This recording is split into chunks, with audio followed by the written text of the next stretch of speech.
اللہ تعالیٰ نے قرآن پاک کی بہت ساری صورتوں میں وقوع قیامت کا ذکر فرمایا ہے۔ جس آدمی کا قیامت پر ایمان نہ ہو وہ آدمی مسلمان نہیں ہوتا۔ قیامت آئے گی، قیامت قائم ہوگی، حشر کا میدان لگے گا، گناہ گار کو سزا، نیکوکار کو جزا ملے گی۔ یہ وہ تصور ہے جو انسان کی تربیت کرتا ہے، یہ وہ تصور ہے جو اسے زندگی میں چلنے کا طریقہ بتلاتا ہے، حلال حرام کے بیچ فرق کرنے کی اسے نصیحت کرتا ہے۔ اگر قیامت کا تصور زندگی سے نکل جائے تو پھر لوگ بالکل شترے بے مہار اور بے لگام ہو کے دنیا میں گھومیں گے۔ اس لیے قرآن مجید نے بڑی شرح و بسط کے ساتھ، بڑی وضاحت کے ساتھ، بڑی تفصیل کے ساتھ قیامت اور وقوع قیامت کا ذکر فرمایا۔ اور قرآن مجید کی متعدد آیات اور پوری صورتیں وہ بتلاتی ہیں کہ قیامت کا منظر بڑا سخت ہوگا، بڑا گمبھیر ہوگا، اور اس کے اندر انسان بڑا گھبرائے گا۔ قیامت کب آئے گی؟ قیامت کی تاریخ کیا ہے؟ اللہ اور اس کے رسول صلی اللہ تعالیٰ علیہ وسلم نے ہمیں دن بھی بتلایا ہے، تاریخ بھی بتلائی ہے، پر وہ آئے گی کب اس وقت کا تعین نہیں فرمایا، سان نہیں بتائی بس۔ اب بہت سارے بیوقوف دنیا میں پائے جاتے ہیں، اور ہمیں زیادہ تکلیف ہوتی بھی اسی بات کی ہے کہ لوگ امت کے اتحاد کے اندر بہت بڑا رخنہ ڈالتے ہیں۔ ہر اس موقع پر کہ جس موقع پر اتحاد کی بات کی جا سکتی ہے، لوگ انتشار کی بات کرتے ہیں۔ یہاں بھی اس موقع پر بھی لوگوں نے یہ لکھا ہے کہ اگر حضور کو پتہ ہوتا کہ قیامت کب آئے گی تو حضور بتا نہ دیتے۔ اندازہ کریں۔ پھر لوگ کہتے ہیں کہ آپ اس آدمی سے بغل گیر ہوں، اس بندے سے آپ پیار بڑھائیں۔ میرے تو جو ابا جی کو ان پڑھ کہے میں تو اس سے پیار نہیں کرتا تو جو مدینے والے رسول کے علم پر اعتراض کرے۔ ہاں یہ یاد رکھیں، ہزاروں قومیں وجود میں آئیں دہر میں خشک و تر کے رشتے سے، پر ہم نے بنیاد دوستی رکھی یاد خیر البشر کے رشتے سے۔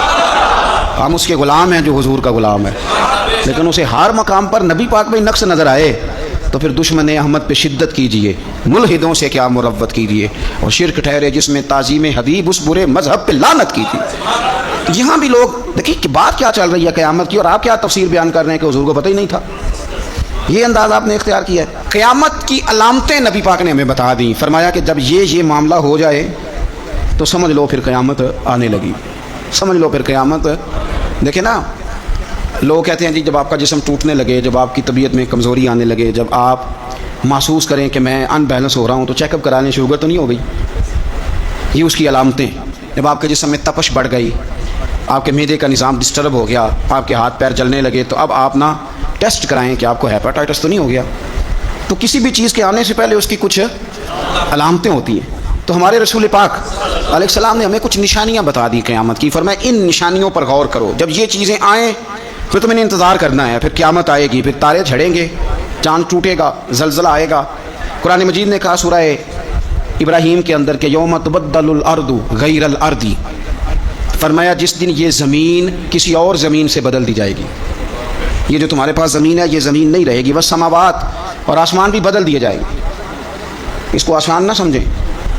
آپ زمین پہ پیر رکھیں اور آپ کو شاید شیشہ ہی لگا ہو، اگر آپ کو اندازہ ہو نا کہ یہ پانی ہے تو آپ کا پیر جمتا نہیں، آپ گھبرا جاتے ہیں کہ یہ وہ والی زمین نہیں جس پر میں چلنے کا عادی ہوں۔ یہ کوئی آسان بات نہیں۔ آپ اپنا ملک چھوڑ کے کسی اور ملک جائیں تو آپ بڑے پریشان ہوتے ہیں، کہتے ہیں میں پردیسی ہوں، اور انشاءاللہ پردیسی کوئی بھی نہ تھی وے کھ جنا تو پارے تاڑی مار اڑانا باہو اسی تے اگے ہی اڈن ہارے۔ بڑا مشکل مرحلہ ہے پردیس، حالانکہ زمین وہی ہے، لیکن آپ کی مٹی بدل گئی تو آپ پریشان ہو گئے۔ تو رب فرماتے ہیں اس دن کا بھی خیال کر جس دن میں زمین ہی بدل دوں گا۔ تو زمین پہ پیر رکھے گا پر یہ وہ والی زمین نہیں ہوگی، وہ سماوات اور آسمان بھی بدل دوں گا۔ وبرزوا للہ الواحد القہار، اور فرمایا سب لوگ اس دن اس اللہ کے سامنے کھڑے کیے جائیں گے جو وحدہ لا شریک بھی ہے اور سب پر غلبہ رکھنے والا بھی۔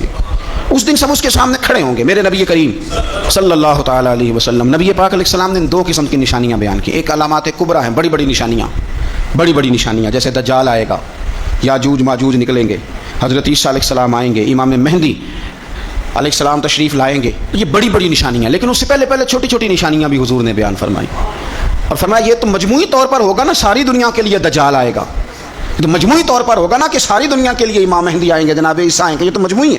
لیکن تم انفرادی طور پر بھی اپنے دائیں بائیں دیکھو کہ یہ جو چھوٹی نشانیاں یہ تمہارے اندر تو نہیں پیدا ہو گئیں۔ بخاری مسلم میں حدیث ہے، حضرت سیدنا عمر فاروق رضی اللہ تعالیٰ عنہ حدیث کے راوی ہیں۔ تو نبی پاک صلی اللہ تعالیٰ علیہ وسلم سے کسی نے پوچھا کہ حضور قیامت کے بارے میں کچھ بتائیں، تو نبی پاک صلی اللہ علیہ وسلم نے فرمایا جب لونڈی اپنے مالک کو جنے، جب ماں اپنا آقا پیدا کرے، تو سمجھ لو قیامت آنے والی ہے، پھر قریب آ گئی ہے۔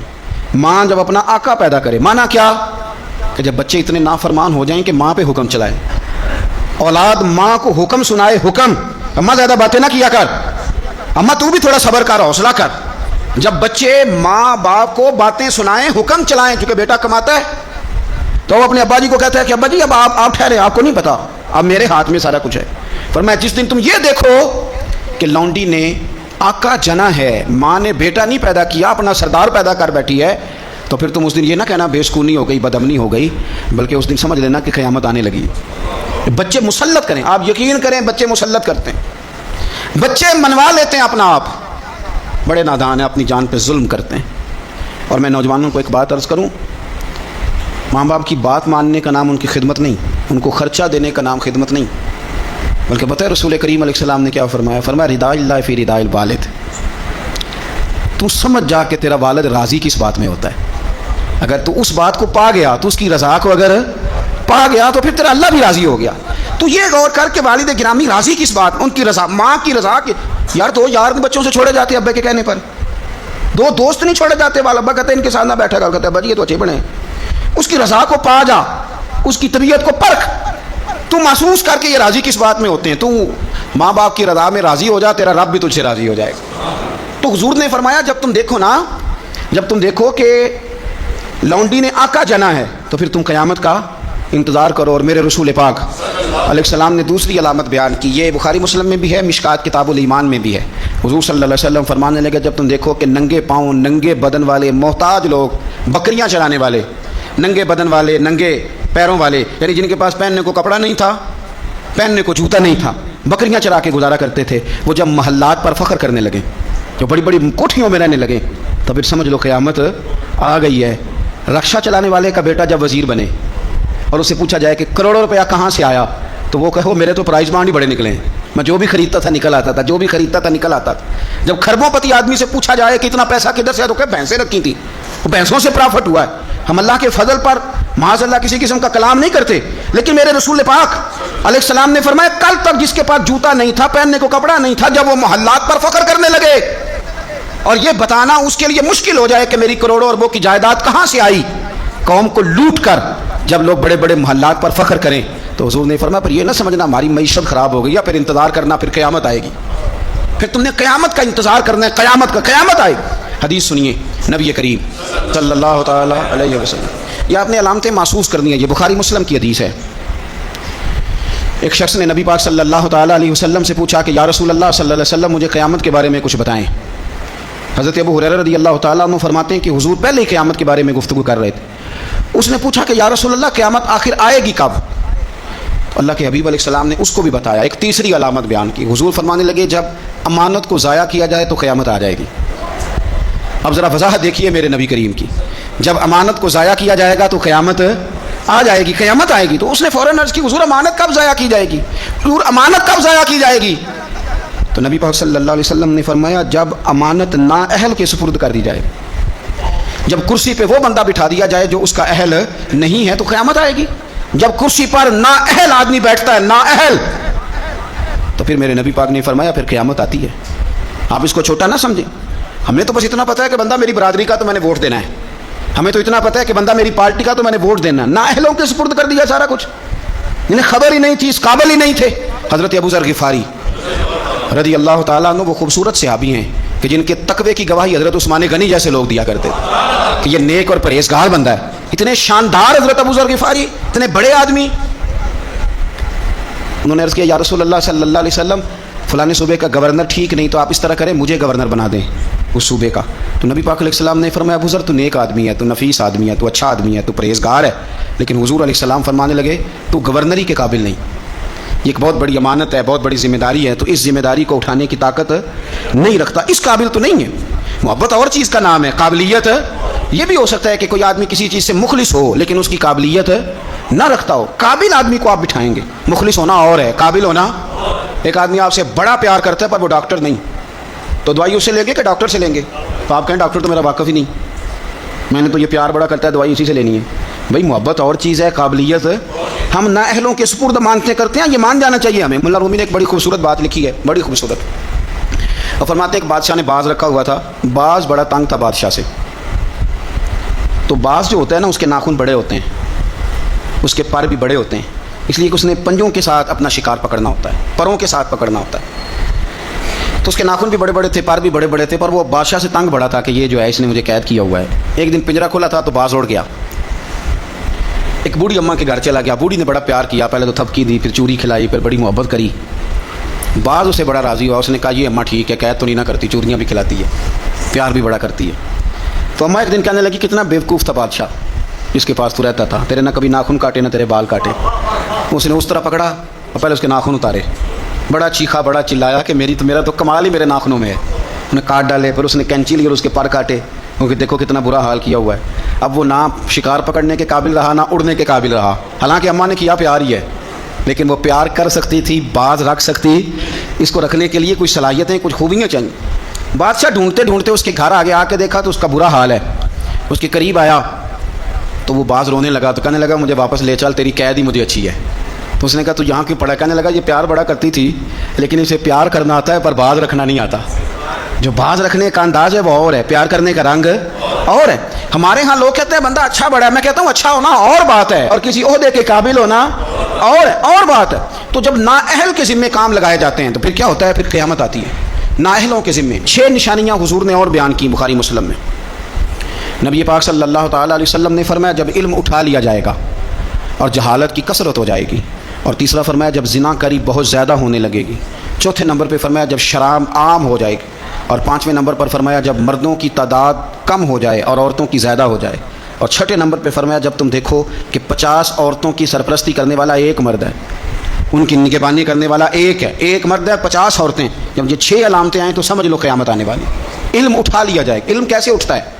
علماء جب چلے جاتے ہیں اور پیچھے نئے علماء تیار نہیں ہوتے تو پھر علم اٹھ جاتا ہے۔ بہت سارے ضلعوں کے ضلع ایسے ہیں جہاں عالم نہیں ملتا، سکھا آدمی نہیں ملتا، ضلعوں کے ضلع۔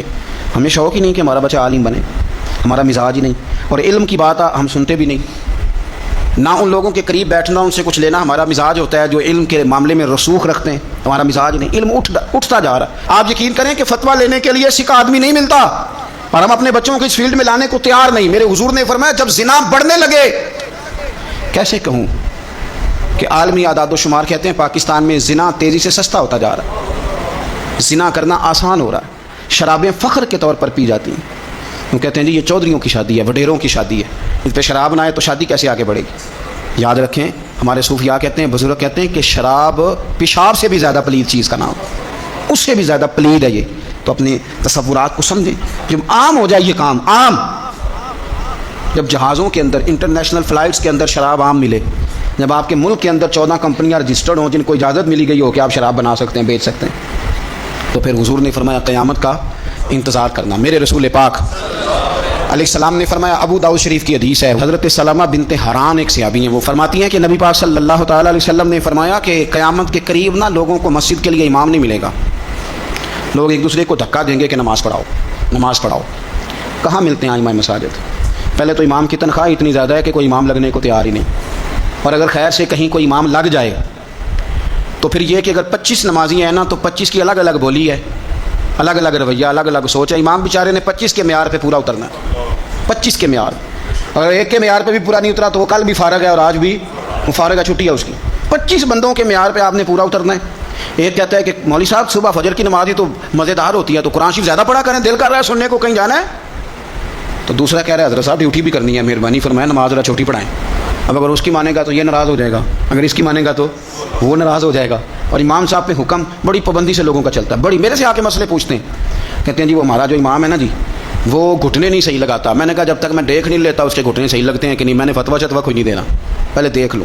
حالت خستہ ہوتی جا رہی، مساجد کے اندر ڈیوٹیاں کرنے والے لوگوں کی تعداد تیزی سے کم، اور میں بڑی معذرت کے ساتھ عرض کروں گا یہ مصلی رسول ہے، یہ مصلی پہ امام کھڑا ہوتا ہے، یہ مصلی ہے، اور جب امام یہ دیکھنے لگتا ہے نا کہ مجھے اس کے عوض ملتا کیا ہے، کتنے میں بک سکتا ہے میرا مصلی، تو پھر وہ امامت نہیں کرا سکتا، پھر اس کو چاہیے تھا وہ کاروبار کرتا۔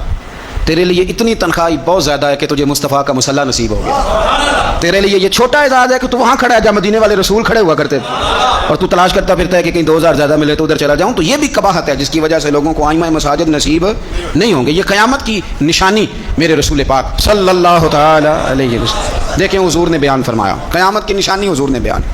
نبی پاک صلی اللہ تعالی علیہ وآلہ وسلم نے ارشاد فرمایا, حضرت ابو موسیٰ اشعری رضی اللہ تعالیٰ عنہ راوی ہیں, حدیث مشکات میں بھی ہے, ابو داؤد شریف میں بھی ہے. نبی پاک علیہ الصلوۃ والسلام فرمانے لگے, قیامت کے قریب اس طرح اندھیری رات میں کوئی چیز گرتی ہے, ٹکڑے برستے ہیں تو پتہ نہیں نہ چلتا اندھیرے کی وجہ سے. اس طرح فرمایا تمہاری چھتوں پہ فتنے برسیں گے, فتنے. اور حضور فرماتے ہیں ان فتنوں کے زمانے میں بندہ صبح مومن ہوگا, شام کو کافر ہو جائے گا, اور شام کو کافر ہوگا, صبح مومن ہو جائے گا, صبح مومن ہوگا, شام کو کافر ہو جائے گا. اس کی کیفیت بدلے گی. اور حضور علیہ الصلوۃ والسلام فرمانے لگے, اس زمانے میں جو آدمی چل رہا ہوگا نا, اس سے وہ بندہ بہتر ہوگا جو بیٹھا ہوا ہے. اور حضور فرمانے لگے, اس زمانے میں جو آدمی دوڑ رہا ہوگا اس سے وہ بہتر ہوگا جو آہستہ آہستہ چل رہا. فتنوں کے زمانے میں فتنے چھتوں پر برسیں گے, بندہ صبح مومن ہوگا, شام کو کافر ہوگا, شام کو مومن ہوگا تو صبح کافر ہو جائے. اس تیزی کے ساتھ فتنے برسیں گے کہ ایمان لے جائیں گے. اے اللہ ہماری اولادوں کی حفاظت فرما. اللہ ہم کمزور ہیں, فتنوں کے زمانے میں ہمارے ایمان کو محفوظ کر. اللہ ہمارے حال پہ رحم فرما. جو زیادہ جگہوں پہ جاتا ہے نا, دوڑ کے ادھر چلا گیا, دوڑ کے ادھر چلا گیا, اس کا ایمان زیادہ خطرے میں.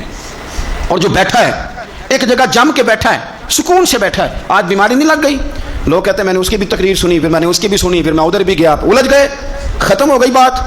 جب تک وہ ایک جگہ جمے ہوئے تھے ان کا ایمان محفوظ تھا. یہ میں نہیں کہہ رہا, یہ مدینے والے رسول نے فرمایا ہے, یہ نبی کریم نے فرمایا ہے. اور جب تو ادھر بھی گیا, تو ادھر بھی گیا, تو نے اس کی بھی سنی, میں ناقدین کی بھی سنوں گا, میں اس کی بھی سنوں گا, تنقید کرنے والے کی بھی. او ہم نہیں کسی کی بھی سنتے. ہمیں ڈاکٹر اقبال, علامہ اقبال نے مشورہ دیا تھا, یہ دور ہی نکتہ چی ہے, کہیں چھپ کے بیٹھ جا, اور جس دل میں تو مکی ہے وہیں چھپ کے بیٹھ جا. میں کہا چپ کر, دائیں بائیں جانے کی ضرورت نہیں. اور مرشد دے دروازے اتے محکم لائیے چوکاں, محکم کا معنی پکیاں. میاں صاحب کہتے ہیں مرشد دے دروازے اتے محکم لائیے چوکاں, ہمیں نویں نویں نہ یار بنائیے وانگ کمینے لوکاں. یہ تو کبھی ادھر نکل جاتا ہے, کبھی ادھر نکل جاتا ہے, تیرا ٹھکانے کوئی نہیں. تجھے تیرے رسول کریم نے فرمایا ہے اگر بچنا ہے تو کہیں جم کے بیٹھ جا. ہاں اگر بچنا ہے تو کہیں جم کے بیٹھ جا, جم کے بیٹھ جا. پھر دیکھ تیرے لیے میاں صاحب کہا کرتے تھے, میاں صاحب فرمایا کرتے تھے, در مرشد دا چھوڑی نہ ہی. یہ میں کسی پیر کے لیے یا اپنے لیے نہیں پڑھ رہا, یہ آپ سمجھ لیں مرشد کامل کے لیے پڑھ رہا ہوں. وہ کہتے تھے در مرشد دا چھوڑی نہ ہی, نہیں تے ہو جاویں گا روگی, تے جیڑی بکری اجڑوں وچھڑی وہ بگیاڑاں جوگی. جیڑی بڑے بڑے بگیاڑ بیٹھے, بڑے بڑی لمبی چوڑی حدیثیں سنا کے باتیں, بڑے بڑے بگیاڑ, تو کسی کے قابو آ جائے گا. تیرے اندر طاقت نہیں بچنے کی, تو بس کر. یہ دور نکتہ چی ہے تو کہیں چھپ کے بیٹھ جا, اور جس دل میں تو مکی ہے وہیں چپ. 23 سال ہو گئے تھے بابا فرید الدین گنج شکر کو خواجہ قطب الدین کے پاس رہتے ہوئے. تو ایک شخص, یار اس رنگ کو, یہ ایک مزہ ہے, یہ جو ساری دنیا دیکھنے کا چسکا ہے نا, اور ساری یہ خراب کر دے گا. 23 سال ہو گئے تو خواجہ قطب الدین صاحب کی خدمت میں کسی نے کو بندہ آیا دلی میں, تو اس نے آ کے بابا فرید سے پوچھا فلانے محلے جانا ہے, تو آپ فرمانے لگے مجھے نہیں پتا. تو وہ کہنے لگا آپ بھی نئے آئے ہیں؟ فرمایا نہیں 23 سال ہو گئے. تو اس نے کہا پھر آپ کو پتہ ہی نہیں. تو فرمانے لگے 2 گلیوں کا پتہ ہے, ایک جو مرشد کے گھر جاتی ہے, دوسری جو واپس آتی ہے. مرشد دے دروازے اتے محکم لائیے چوکاں, ایویں نویں نویں نہ یار بنائیے وانگ. تو اگر فتنوں سے بچنا ہے تو آپ جم کے شریعت پر, دین پر اچھے طریقے, فتنوں سے بچیں, نئی کہانیاں سننے سے بچیں. جو نئے لوگ آ جاتے ہیں نا نیا میک اپ کر کے کہ ہم اصل چیز لے کے آئے, اصل نہ بھائی, اصل وہی تھا جو داتا علی اجویری لے کے آئے تھے, اصل وہی ہے جو معین الملت والدین عطائے رسول خواجہ معین الدین چشتی لے کے آئے, اصل وہی ہے جو حضرت بہاؤاللہ نقشبند بخاری نے بتایا, اصل وہی ہے جو شیخ شہاب الدین سہروردی نے بتایا, اصل وہی ہے جس کی تبلیغ غوث اعظم جیلانی نے فرمائی, جنہوں نے اپنی محبت کے ساتھ لوگوں کو دین کے اندر لا کر کے لوگوں کی روحوں تک مذہب اتارا. تو فتنوں کے زمانہ, یہ قرب قیامت کا زمانہ ہوگا, بھانت بھانت کی بولیاں, نئی کہانیاں. ہمیں کیا لگے ان کہانیوں سے, ہم نے تو یہ بات سمجھ لی ہے, یہ بات ہمارے دل میں بیٹھ گئی ہے کہ بعد خدا بزرگ توئی کس کا مختصر. اس پر جمے رہیں, اس پر قائم رہیں, اسی پر اللہ کی بارگاہ سے خاتمہ بالخیر مانگیں.